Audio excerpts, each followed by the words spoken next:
everybody, I've received a few questions on how to complete the Hunger Games literature study, so I just wanted to make a quick video to walk us through. Of course, the first thing you will have wanted to do is read the Hunger Games. The digital copy is located here if you don't have one. Once you have read the book, you will notice that our directions are only having you focus on one part of the book.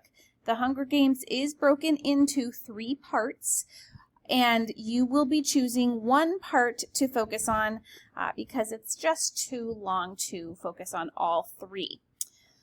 So once you've chosen your part that you're going to focus on, the first thing you want to do is click on and open up this template. This is a template that you will actually need to print out. You will need to print 12 of these. If you don't have a printer and are unable to print out, you can create your own template. As you can see, it is a circle with a pentagon in the middle. So if you don't have a printer, you can just see how it takes up the entire page and make 12 of those on your own. Once you have done that, you are ready to follow the next step. The next step is you are going to open up the directions template here, which is a we call it a Bloomsball book report.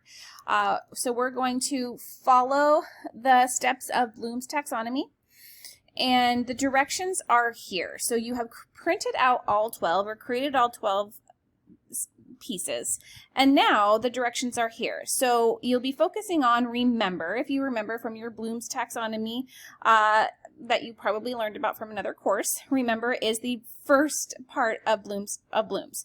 So one circle will be focusing on writing the title, author, and copyright of your book. That's it. Another circle will be write 4 interesting facts that you learned about the author. So you'll have to do a little bit of author research. Then you're going to move up to understand.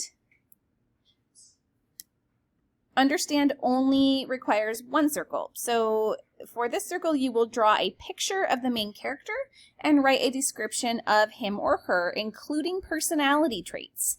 Now, if you're not much of an artist, you can print out a picture of somebody who represents that character. That would be fine.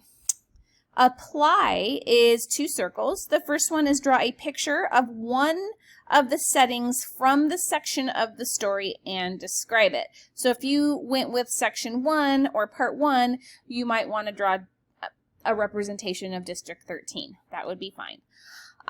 Or anything from the setting of part 1. If you go into other parts, you might want to draw the forest or whatever speaks to you. The second circle is write 3 questions that you would ask the author or any character from this section of the story. So that allows you to kind of think about, what would you want to ask them if you could. An analyze is going to use 4 of our circles. The first one is draw a picture that was surprising to you in this section of the story and describe it. So you need to think about that section, what surprised you. If this is a story or a book that you have read before or seen the movie, which many of you have, I understand that, just think back, what is the most surprising part of that section? And then the next circle will be a summary of the beginning. The next one is a summary of the middle, and the next one is a summary of the end. You do not need to put any illustrations here, and it should just be about 2 to 3 sentences in your own words. As we're moving up, we're getting into evaluate. This is 1 circle, and this is where you will predict what might have happened if the problem in the story of the section was not solved. At least 5 sentences. Now, you can... some sections may not have a problem that has been solved. So, answer it however you feel fit. What might have happened if the problem hadn't occurred, if something different had happened. But there is a problem in all of the sections. So just kind of think to yourself and create whatever speaks to you for evaluate. And as we move up to the top, we're in create with 2 circles. You will rate the book from a scale of 1 to 5, 5 being the highest, and you will tell us why you would or would not recommend it to a friend, giving us evidence. You can cite from the book, just something that is going to give us evidence, not just no, I wouldn't recommend it, or yes, I would. Explain why.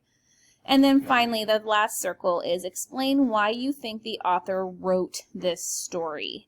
And this can be done based off of author research that you did, since you do have to find some key points about the author, or you know, just whatever your own analysis is of why you believe this author wrote the story. Once you have created all 12 of your circles, you're then going to cut them out, but just cut out the circle piece. You will not be cutting it on the pentagon shape. So you're going to cut out all 12 circles, and ideally you will be folding up all the sides. See how the sides of the pentagon circle shape have all been folded neatly? All 12 were folded. So now they are in their pentagon shape. What this is called a Bloom's ball, and they can be so beautiful in the classroom. My students really enjoy it, and when we are in the face-to-face classroom, we do this all together. So these are photos of my students in the face-to-face classroom who completed this ball. But you can see you just fold up all 12 sides and then just begin stapling the ball together. Sides, sides, sides, sides. There is no right or wrong way in terms of it doesn't matter what side is next to any other side, but it can get tricky just because if you're not stapling them in a circle shape, you might find yourself with kind of a weird shape. I will not mark you down if you're not able to create this perfect ball, but my goal and hope is that you are able to create it, so then you can have something tangible from this class that you might be able to use in your future classroom. It really is a beautiful, fun project, and elementary students and junior high and even high school students really do enjoy it. So here's a bunch of Bloom's balls all together. You can see they're really, really cute and make for a really cool decorations.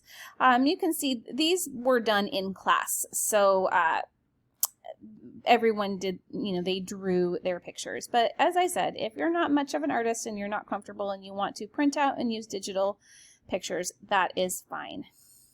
If you don't like your penmanship and you would like to print out your answers and glue them onto the ball, that is fine too. Okay, and finally, this assignment is worth 25 points. As you can see, the ball is completed. All 12 sides are shared and relevant information is included for each side based on the Hunger Games book report. I would like for you to submit a picture of each of the sides individually so that I can actually read them. As you can see, we really can't see what is written. And then I'd like to see a picture of the completed product if you're able to put your ball together. My hope is that you are, and if you're not, just take a picture of how far you got. Okay, everybody, if you have any specific questions that I didn't answer here, please feel free to send me an email through Canvas. I hope you're having a wonderful afternoon, and I'm looking forward to seeing these beautiful completed Bloom's balls. Enjoy and have fun with this one.